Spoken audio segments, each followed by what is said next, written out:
Hello! Magandang araw sa inyo lahat or magandang gabi or kung saan man kayo naroon. Bago lahat, babatiin ko happy birthday Olivia. Olivia, happy birthday. Happy birthday Olivia. Mwah, mwah, mwah, mwah. Happy birthday. I love you Olivia. Mwah. Happy birthday. I love you Olivia. Happy birthday. Oy, bati naman kayo. Birthday ni Olivia ngayon. 'Di ba? Ang pinakamamahal kong si Olivia. Anyway, mga kababayan ko, happy birthday. So, ito yung topic natin for today. Ah, I don't know, matagal na ba ito, tong video na to? Ngayon ko lang ngayon ko lang na encounter. So, ito yung si Kuya sa post sa We Are Millennials, 'di ba? So, ito yung sa Landers daw siya 'di ba? Ang Landers ba ka-level ito ng SNR at SNR ka-level yan yung Landers. May membership yan, 'di ba? May membership ito eh. Kasi ang mga binibenta dito, mga most of it mga imported. Tama? Yung binibenta dyan sa Landers. 'Di ba? Saan kayo Olivia? Sa SNR kayo, 'di ba? Sa SNR kayo So panoorin muna natin 'to para maintindihan natin yung konteksto. I don't get it. Look at that. Look at this, oh. It's funny, right? What happened to Landers? I don't understand what happened with Landers. Look at this, guys. Tagpi-tagpe yung box, tapos may membership and everything. Look at that. I don't get it. Diba? I mean, you're paying a premium card and membership, but what's this? Hindi ko alam kung nagtitipid, eco-friendly, whatever, but I don't appreciate it. Look at this. Diba? So, what happened for that Landers? I don't get it. Look at that. Look at this, oh. It's funny, right? What happened to Landers? Hindi, binabasa ko yung mga comments, no? Binabasa ko yung mga comments. Sabi nung iba kasi social climber daw. Kasi, actually, unpopular yung magiging opinion ko. Actually, ramdam ko yung disappointment. Don't get me wrong, no? Kung naartihan kayo kay Kuya, naartihan din ako. 'Di ba? Naramdam ko naman yung disappointment niya na bakit nga naman ganun, Tingnan nga natin yung mga pinamili. Nagtrabaho po ako sa supermarket, ha. I don't understand what happened with Landers. Look at this, guys. Tagpi-tagpe yung box, tapos may membership and everything. Look at that. I don't get it. Diba? I mean, you're paying a premium card and membership, but what's this? Hindi ko alam kung nagtitipid, eco-friendly. Ang binash sa kanya hindi yung argument niya eh. Nakakabwisit naman talaga the way mag-deliver. Yung parang elitista ka na, yuck, what is this? Yuck. Di ba? Parang nakakabwisit talaga. Pero doon tayo pumunta sa argument niya. Ako po ay nagtrabaho sa supermarket, Robinson Supermarket. I think 3 branch ba ang napuntahan ko? Galleria, Robinsons 168, tsaka Victory Mall. Ay, no. Tutuban. Robinson Supermarket, Tutuban. Mga low-end, Ang pinaka-high-end namin na, nun sa Ermita. Robinsons Ermita. Robinsons Place Ermita. Pero, kami kasi, ang iniintindi namin, for me, mali naman talaga yan. Considering na high-end yung store. Tapos ang kinikater niyan, 'di ba, yung mga kasing level ni Kuya, 'di ba? Mga kasing level kasi men dapat ito whatever, but I don't appreciate it. Look at this. Diba? So, what sa totoo lang, katulad nung nung nag-comment dito, medyo siguro naiinis lang sa accent ni Kuya, no? Pero sabi nag-comment dito, ganun din naman pag uwi tatanggalin nyo din sa box yan. Isasalang sa pantry. Isasalansan sa pantry at refrigerator. May sasakyan naman kayo. Kung makapagreklamo ka, alam mo naman tatawid sa kabilang isla yung pinamili niya. Sa Pure Gold ka mamili, doon naka-close ang box, nakatali pa ng straw. Hindi, kung titingnan mo, mas sa Pure Gold.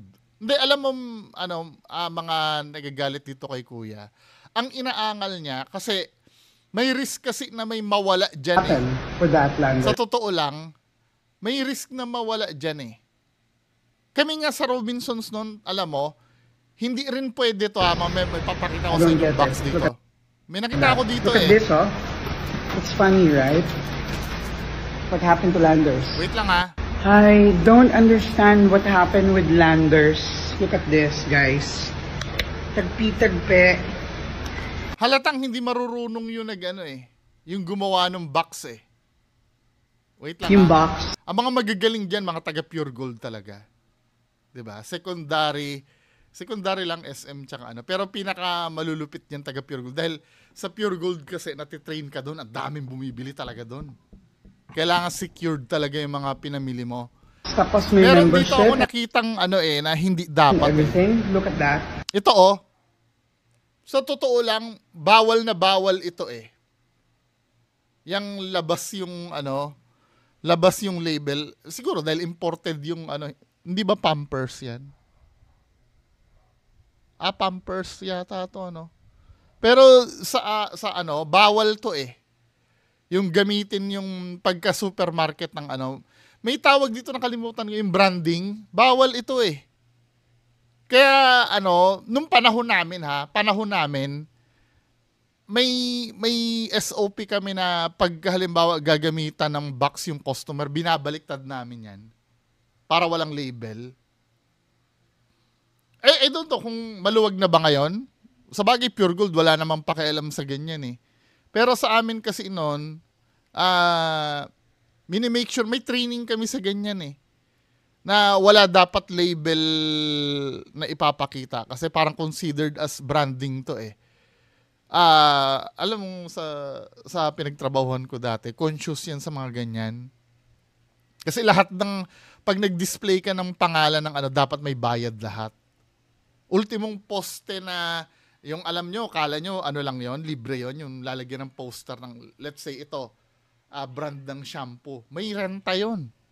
Pati nga yung mga sa shelf eh, yung mga box na, yung parang highlighter, yung label na may square na gano'n na parang buy me, may bayad din yon. Yung mga advertisement, yung mga shelf talker, 'di ba, yung mga label sa shelf na gano'n na signage, may bayad lahat yon.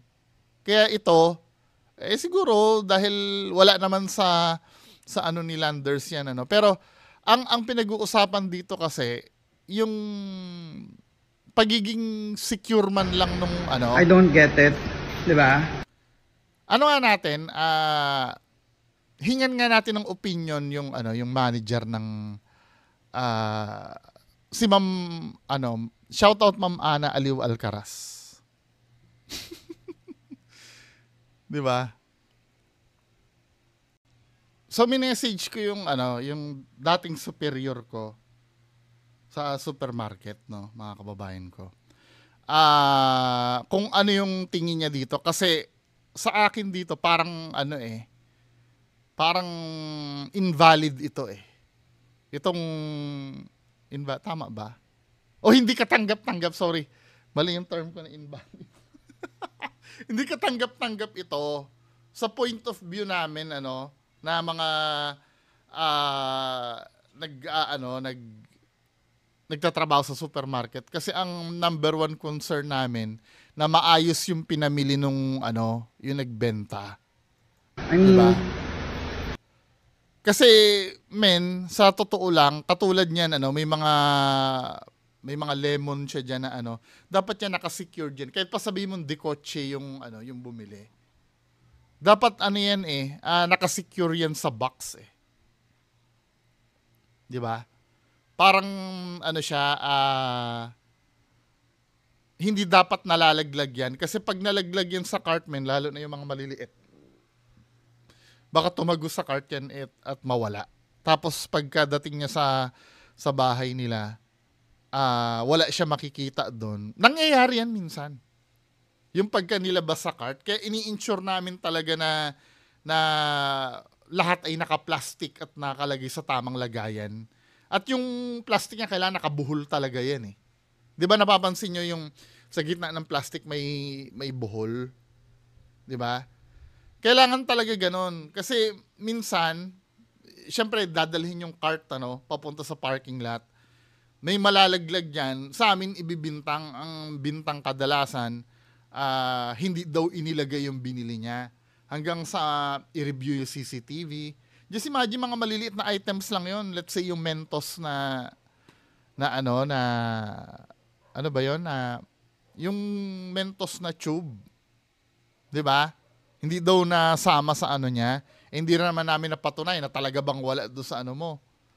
Ni-review ang CCTV, talagang matanglawin doon, men. O ito yung Mentos, 'di ba? O nailagay naman sa plastic. Nangyari, nalaglag pala somewhere. 'Di ba? Sa parking lot nakita.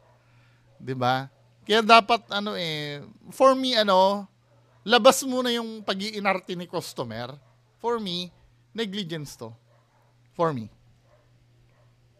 'Di ba? Lumalabas lang yung pagkakonyo kasi tayo allergic tayo sa ganyan eh. Yung ganyan magsalita. Naku, pag nakausap mo si Olivia, ganyan na ganyan din magsalita. Yung you have to yung talagang yung parang hindi sa bagay sa itsura naman kasi ni Olivia. Gusto yung makita si Olivia pag nagsalita. Wait lang asan ba dito yung May K naman kasing magganyan itong taong ito. Pag nagsalita, tinan nyo. Naku, makaka-copyright yata ako sa sound nitong video mo. Saan na ba dito yung mo, Olivia? Wait lang Ayaw mag-load. Ito yan Itong babaeng to, pag nagsalita yan, talagang yan. Yung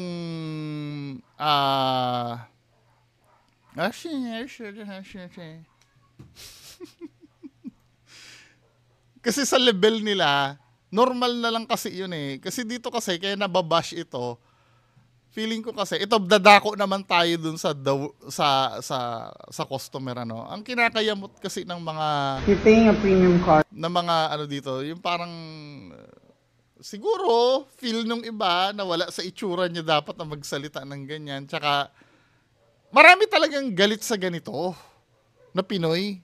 I don't know dahil dala ba ng panonood ng teleserye. Ako, I do admit I'm so sorry dito kay sir. I'm so sorry po. Pati ako nairita din pagka nakikita ko siya wala naman siyang ginagawa masama sa totoo lang. 'Di ba? Siguro naartehan lang talaga tayo. No? Naartehan lang tayo the way siya mag-deliver, magsalita. Pero kung tutuusin, valid naman yung nirereklamo niya. And membership, but what's this? Hindi ko alam kung nagtitipid, eco-friendly, whatever, but whatever. Di ba? I don't appreciate it. Look at this. Di ba? So, what happened? Kasi kadalasan ngayon, kadalasan dito sa comments na to, ang pinapansin na lang yung the way siya mag-react eh. Pero, ang mali naman na ginawa ni Kuya dito, dapat direct ka munang kumausap doon sa loob. Hindi mo na dapat social media. I don't know kung lander yung binanatan mo na yan, men. 'Di ba? Dapat hiningi mo muna yung explanation ng lander. 'Di ba?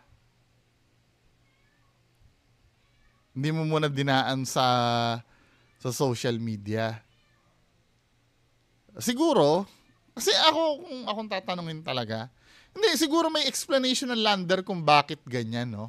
Kung bakit sila ganyan mag-pack. Pero parang sa amin talaga, unacceptable din to eh. Yung ganyan. Kasi, kailangan i-secure mo, what if yung ganyan, nalingat si customer, pwedeng damputin niya ng kung sino-sino eh. Di ba?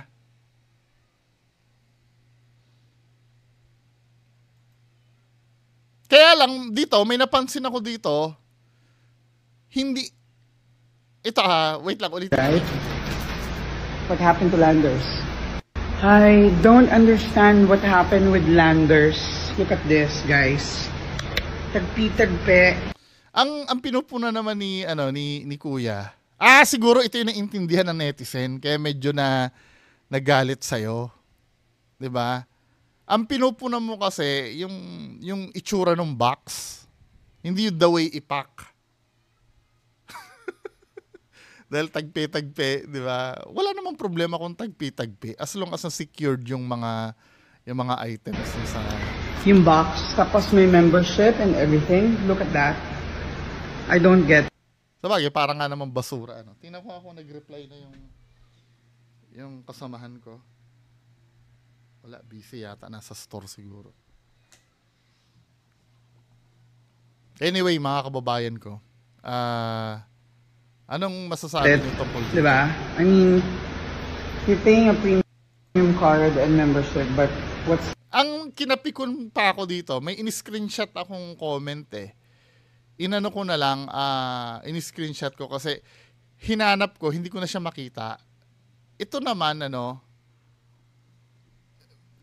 tunog elitista naman na to. 'Di ba? Sabing ganon, kaya pumangit na experience even sa SNR. Kung sino-sino na lang kasi ang pinag-member basta. I don't get the point. Bakit isisisi mo dun sa mga nag-member? Masyadong elitista naman itong na to. Tapos tiningnan yung profile nitong Rasiena na to sa ama nag-graduate. Ama. Di ba, men? Kaya pumangit na experience even sa SNR kung sino-sino na lang ang pinag-member basta. What do you mean kung sino-sino na lang? Sabi ko nga dito what do you mean na kung sino-sino lang pinag-member? Maliban sa requirements para maging member ka, may iba pa bang dapat basis? Dapat kasing gwapo mo, kasing ganda mo? Dapat ang mag-member doon? Or kasing dami ng pera mo dapat? Ito naman yung mali. 'Di ba? Hindi naman hindi naman tama itong ganito. Parang elitista ka na niyan, men eh. Parang diyan na papasok yung discrimination eh. Yung kung sino-sino na lang ang member. Pwede naman mag-member kung sino-sino eh. Basta pasok do sa requirements eh. What do you mean kung sino-sino? 'Di ba?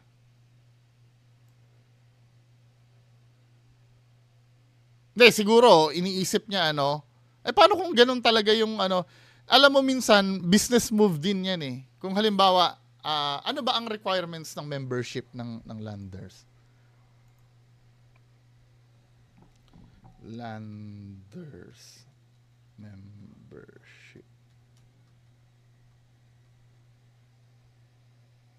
Kasama ba sa requirements yung yung dapat may kinikita ka?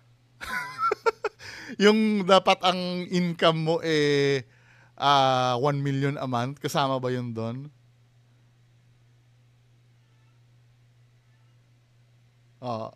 Apply membership. Tingnan natin apply membership ng Landers. 500 daw. Wait lang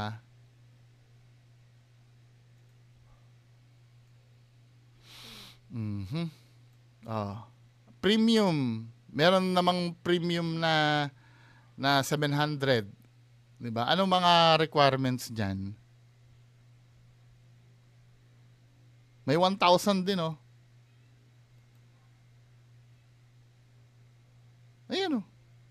Mayor's permit, business permit.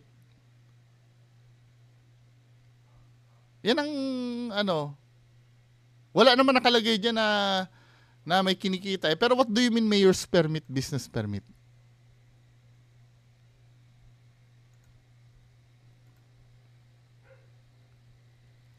Membership inquiry, tingnan nga natin. Ito.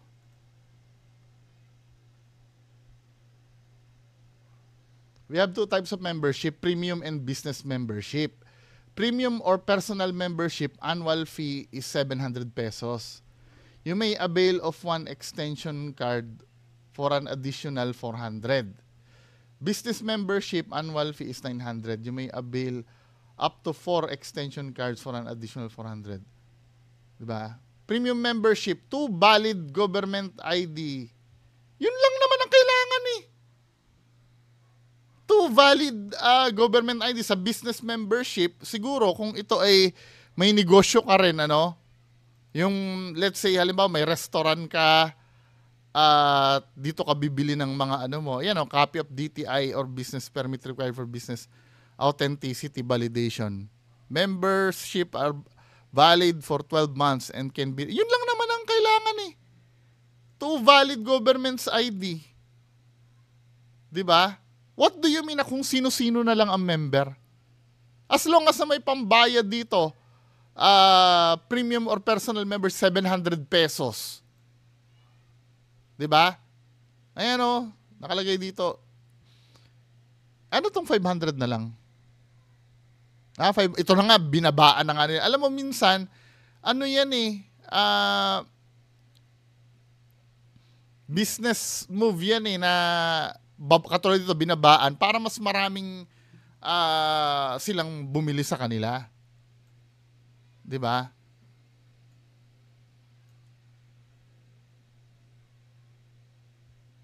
Credit card pala ito, sorry. Ano ba magulo? Dito na lang tayo sa ano, no? Dito na lang tayo. Ito, para maging business ka, para maging member ka, 700 to valid ID. What do you mean, anong ibig sabihin na itong bugok na to na kung sino-sino na lang ang pinapamember basta? What do you mean? Na kung sino-sino na lang ang pinapamember basta?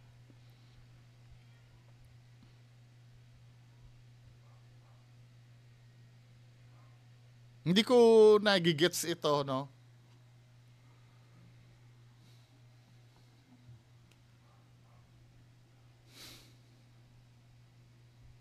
Diba? Parang bullshit. Doon kung saan nanggagaling yung comment na yan, ano? Yan ang pinagmumula ng diskriminasyon eh. Bakit may requirements ba doon na dapat ang laman ng bank account mo bago ka bumili sa kanila ay kailangan may 5 milyon? Ganun ba?